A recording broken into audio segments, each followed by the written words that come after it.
Las 5 reformas que Guatemala necesita. Soy Héctor Muñoz, soy ingeniero civil, emprendedor, padre de familia y guatemalteco. Estamos aquí porque como miembro fundador del Partido en Formación Familia, hice un estudio sobre la situación económica y política actual de Guatemala. Mis hallazgos fueron perturbadores, entonces quiero dar a conocer estos hallazgos y poder mostrar cuál es el problema y cuál sería la solución.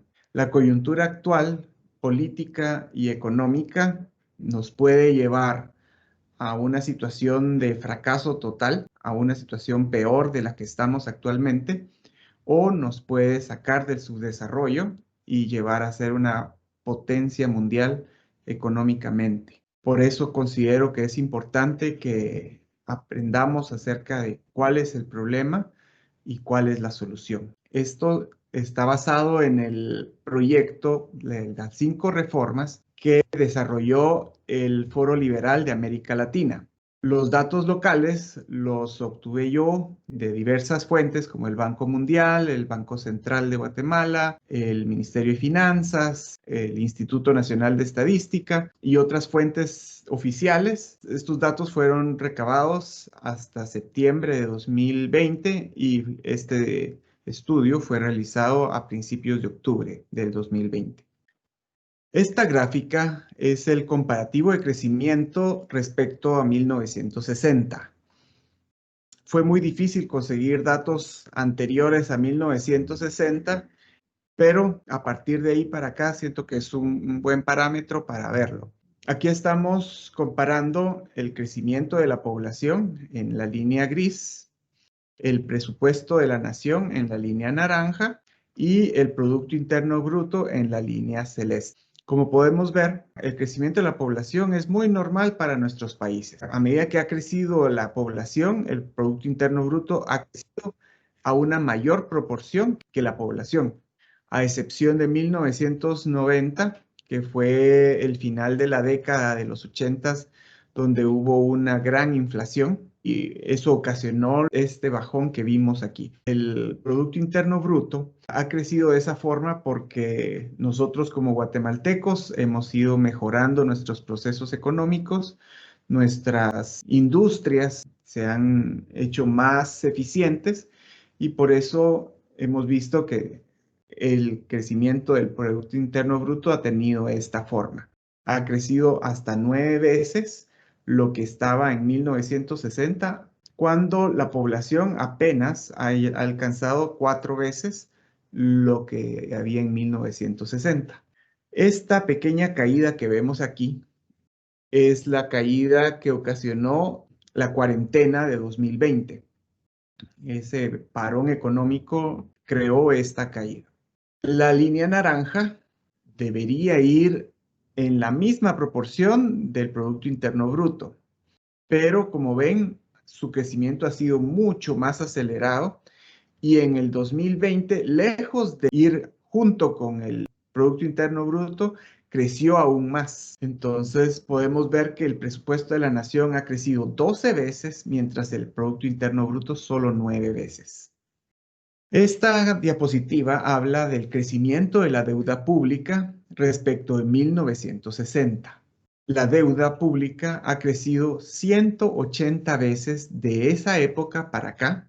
Recordemos que en 1946 se pagó completamente la deuda pública y ha sido porque el crecimiento del gobierno ha sido muy grande y cada vez adquiere más funciones, lo que le hacen consumir cada vez más recursos.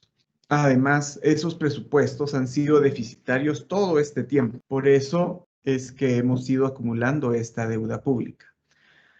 Si agregamos que la corrupción es inherente a todo gobierno estatista, la situación se agrava mucho más, porque esta deuda ya no está en función de cuánto se ha servido al pueblo, sino cuánto se han robado.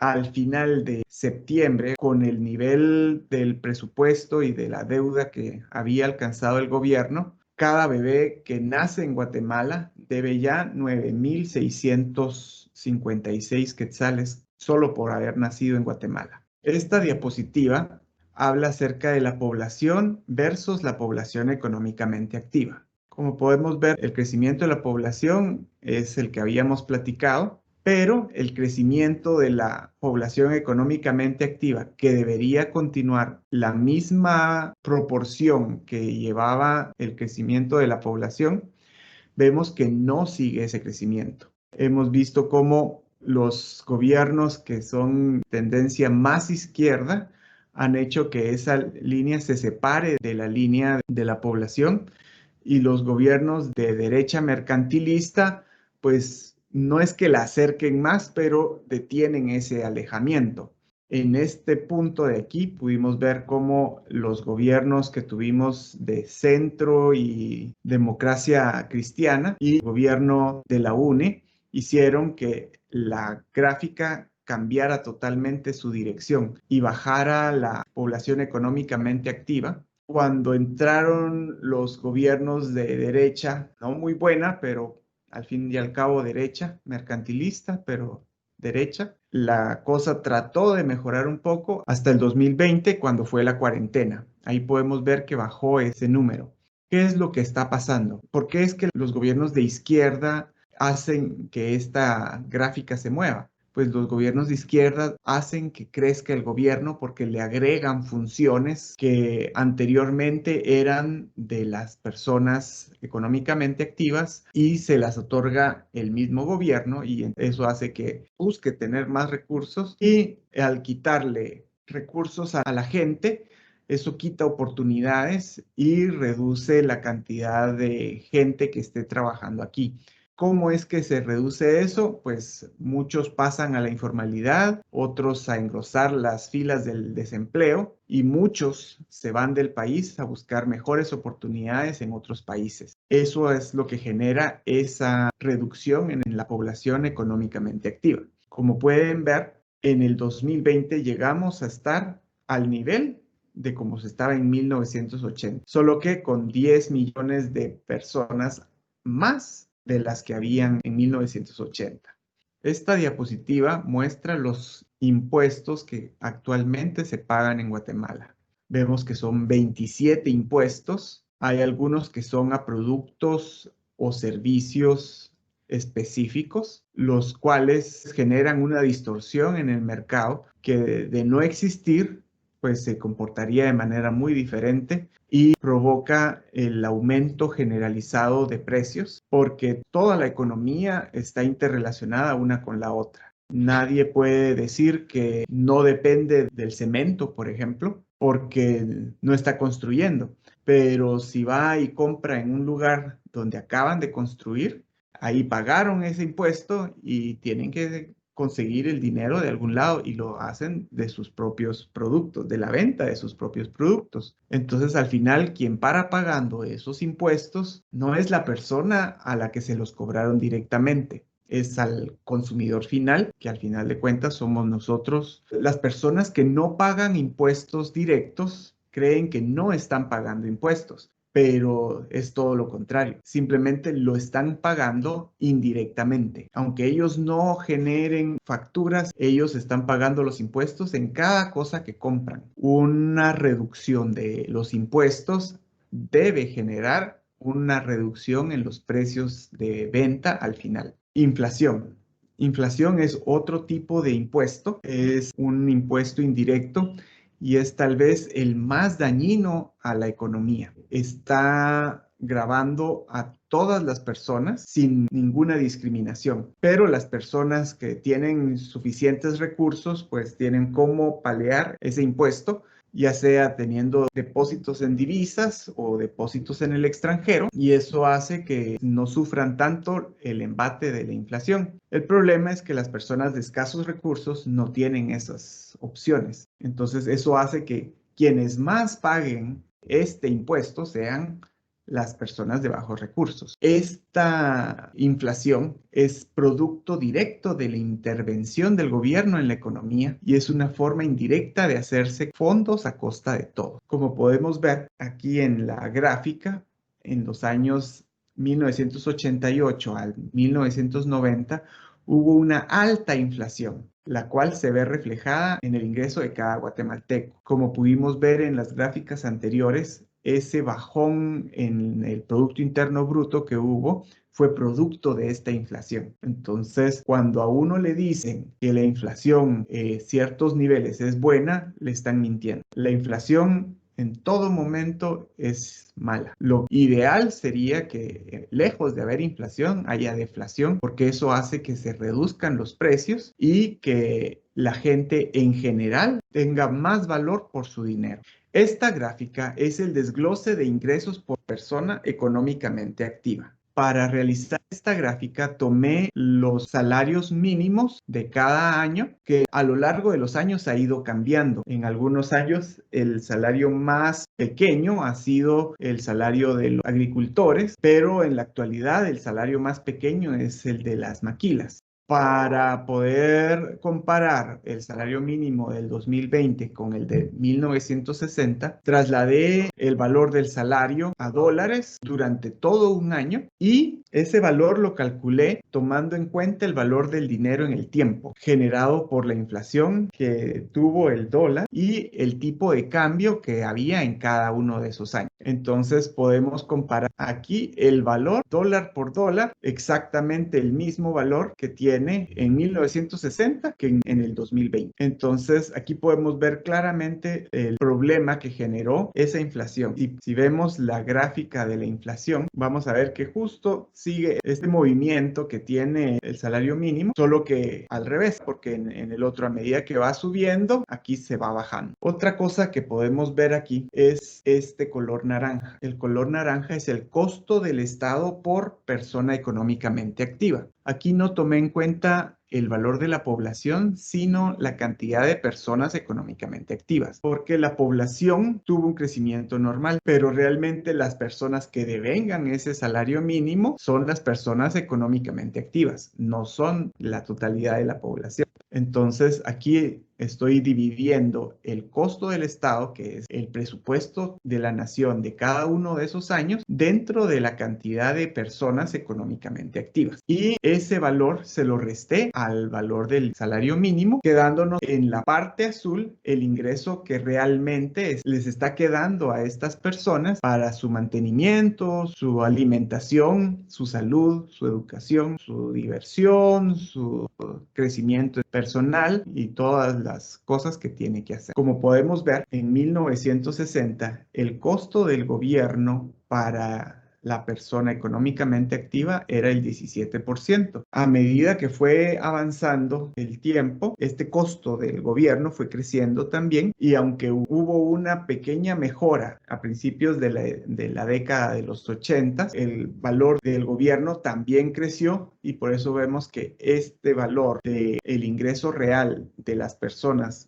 de 1970 a 1980 casi no mejoró. Cuando fue la superinflación de finales de los años 80 y principios de los 90, vemos cómo se redujo todo, tanto el valor del gobierno como el ingreso de las personas. Pero ese gobierno mercantilista que sucedió en esos años aumentó de todas formas el presupuesto de la nación y vemos que aunque bajó aún más el valor del ingreso de las personas, el gobierno se recetó una ampliación de presupuesto y vemos cómo el crecimiento de ese presupuesto siguió en aumento, no importando qué tanto creció el Producto Interno Bruto. Como podemos ver, para el 2020 ya el costo del gobierno para la persona económicamente activa que gana el salario mínimo supera el 60%. Eso significa que la persona está viviendo con menos del 50% de lo que gana. Es como que estuviera trabajando 6 meses para el gobierno y 6 meses para vivir él. Debemos entender que el gobierno es necesario únicamente para cumplir funciones de seguridad, justicia y algunas obras de infraestructura. Cuando el Estado se encarga de algo adicional, le quita libertad al individuo de escoger lo mejor y lo provee con servicios deficientes, de baja calidad o en la mayoría de casos inexistentes. Al reducir el Estado, habrá menos impuestos, servicios de calidad, más trabajo, más dinero y hasta más tiempo libre. El Foro Liberal de América Latina utilizó varias encuestas que se hicieron en toda América Latina para definir cuáles eran los problemas de los cuales se quejaba más la población y definió que los problemas que más afectan a la población son política corrupta, inseguridad y criminalidad insoportables, el dinero no alcanza, no hay suficientes oportunidades de trabajo, los emprendimientos son entorpecidos con muchos trámites, la educación es deficiente o inalcanzable, los servicios médicos son caros y deficientes, las jubilaciones no alcanzan y tienen trámites engorrosos. ¿Cuál es la solución? Capitalismo para todos. Pero yo había escuchado que el capitalismo era el rico aprovechándose del pobre. Pues déjame decirte que hemos crecido educados y adoctrinados por el sistema estatista, cuyo enemigo es el capitalismo. Por eso es que has oído muchas cosas en contra del capitalismo que simplemente no son así. El estatismo tiene dos variantes. Una es el socialismo y la otra el mercantilismo. Las variantes del socialismo son fascismo, comunismo, democracia cristiana, progresistas. En pocas palabras, las izquierdas. El mercantilismo tiene las variantes de el neoliberalismo, los partidos del centro y los partidos de derecha al servicio de gremios empresariales, usualmente etiquetados de capitalistas, pero realmente son mercantilistas. El socialismo da privilegios a una clase política. El mercantilismo da privilegios a empresarios agremiados. Debemos entender que el capitalismo es quien maneja el capital. Tanto el socialismo como el mercantilismo tienen capital y manejan capital. La diferencia es quién maneja ese capital. El capitalismo verdadero, ese capital lo manejan las personas individuales. En el socialismo, quien maneja el capital es el gobierno y en el mercantilismo son las empresas privilegiadas que tienen leyes a su favor. Esta gráfica fue desarrollada por Alberto Mansuetti. Él es un reconocido politólogo y miembro del Foro Liberal de América Latina. Esta gráfica muestra el espectro político desde más poder a manos del Estado hasta el menor poder a manos del Estado. 100% de poder en el Estado significa un Estado grande con poderes ilimitados y recursos ilimitados. El 0%, o sea, sin poder, representa la anarquía, la supresión total del Estado. Creemos que el Estado debe existir, pero que el Estado debe ser reducido a sus funciones propias. El flujo natural del poder en manos del Estado es a tener más poder. Por eso es importante mantenerlo reducido y controlado. Miremos cuáles son los 5 tipos de Estado que hay. La monarquía está regida por una persona o un partido. Es el caso de los reyes, las reinas, los dictadores, tiranos y la mayoría de los ismos como el comunismo, socialismo, nacionalismo y fascismo. El caso de la oligarquía está regido por un grupo reducido. En el caso moderno, ese grupo reducido son las grandes corporaciones, tanto de medios como informáticas, y ellos están buscando tener más poder, más privilegios. En el caso de Guatemala, esa oligarquía está representada por los empresarios agremiados en grupos pequeños en los que ellos generan leyes que permiten que solo ellos tengan privilegios y personas que quieran competir con ellos no tengan la opción de hacerlo. Democracia es el gobierno regido por el pueblo. Es una forma de gobierno en teoría, pero en la práctica es muy complicada, porque nunca se van a poner de acuerdo todas las personas. El que la mayoría sea quien decida las cosas, generalmente permite que personas que manejan a las masas lleguen al poder. Vemos con mucho desánimo que cada vez que vamos a elecciones y practicamos la democracia en Guatemala, siempre tenemos que elegir por el menos peor. Sabemos que hay una persona mala y una más mala, pero no estamos votando por una buena opción, sino siempre estamos escogiendo el mal menor. El problema de la democracia se vuelve la tiranía de la minoría, porque la mayoría, al ver esta situación de tener que escoger en el mal menor, ya no participan. Y entonces resulta que esa mayoría absoluta, en teoría, resulta siendo una minoría. Y paran tomando decisiones en las que todos salimos perdiendo. ¿Cuál es la política que nosotros recomendamos? Pues recomendamos la república. Esta está regida por la ley, reduce al gobierno a sus funciones propias y está regida por una parte de monarquía, una parte de oligarquía y una parte de democracia, en la cual una fiscaliza el trabajo de la otra. Entonces, los poderes del Estado están separados y están supervisados uno al otro. Eso hace que no pueda sobreponerse uno sobre otro. La anarquía, que es la ausencia de gobierno, no es recomendable porque ya no se puede asegurar la justicia ni la seguridad y mucho menos las obras de infraestructura que se necesitan para tener prosperidad y un mejor país. ¿Cuál es la salida?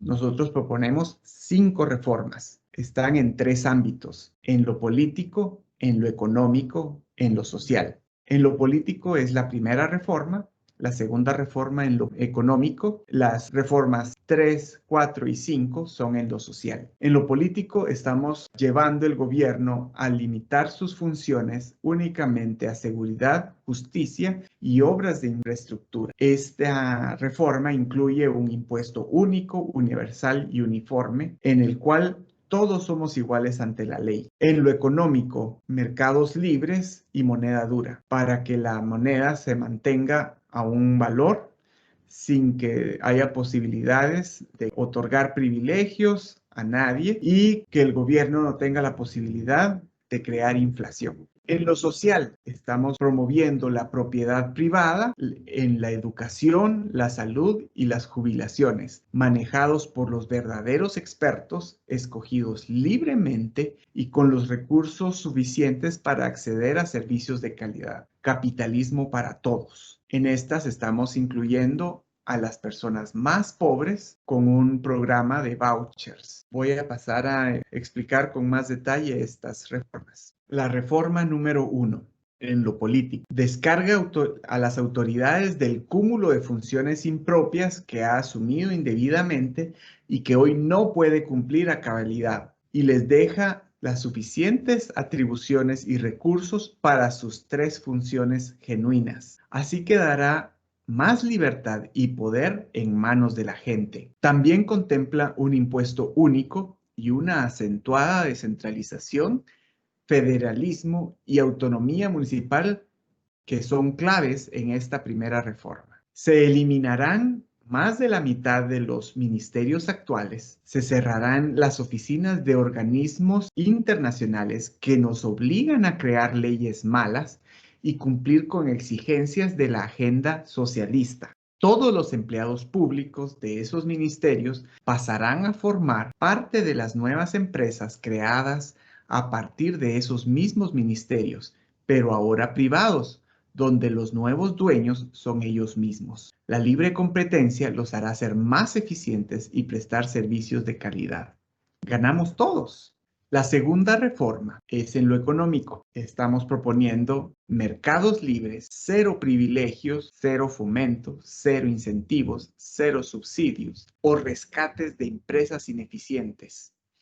Esta reforma se complementa con el respaldo metálico para la moneda nacional. si la hubiere, y en todo caso la libre elección y curso monetario para todas las divisas. Dinero sano y honesto es una premisa para los liberales de todos los tiempos, tal como el libre comercio y el libre intercambio.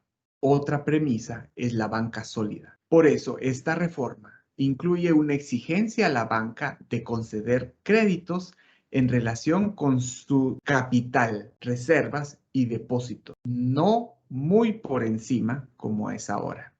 La tercera reforma es una reforma social, es en educación.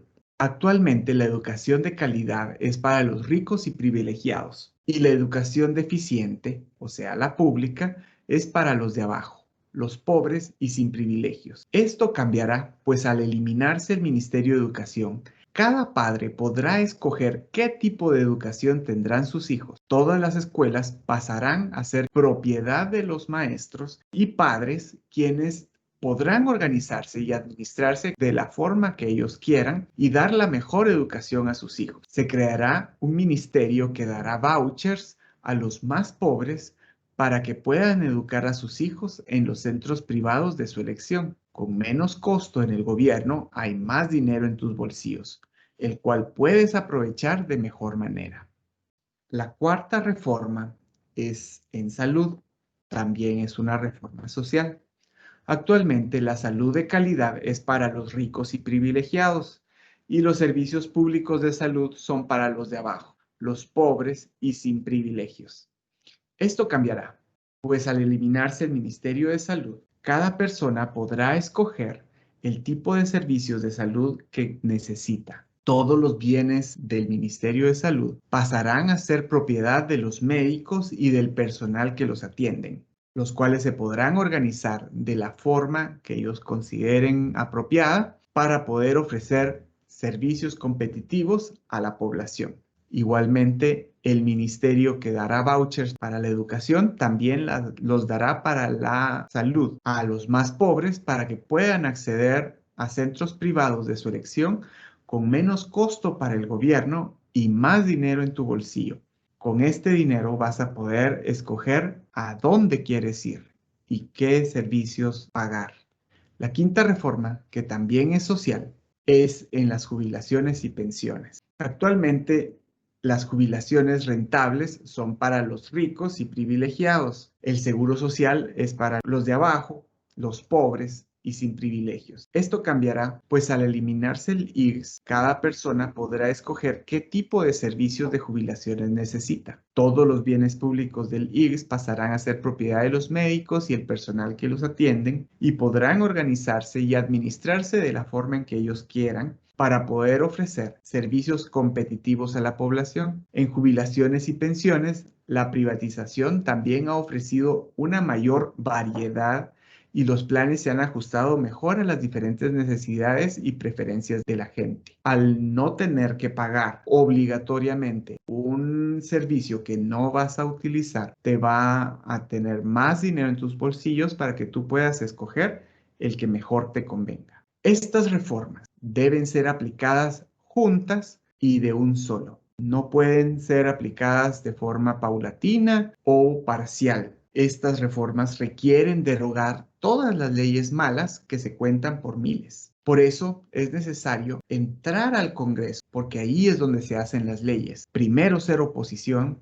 después derogar las leyes malas, hacer las 5 reformas y llevar a la nación al capitalismo para todos. Después habrá libertad para todos y eso incluye que habrá libertad para ser socialista o mercantilista también, por lo que debe mantenerse presencia en el Congreso para evitar que se regrese al estatismo.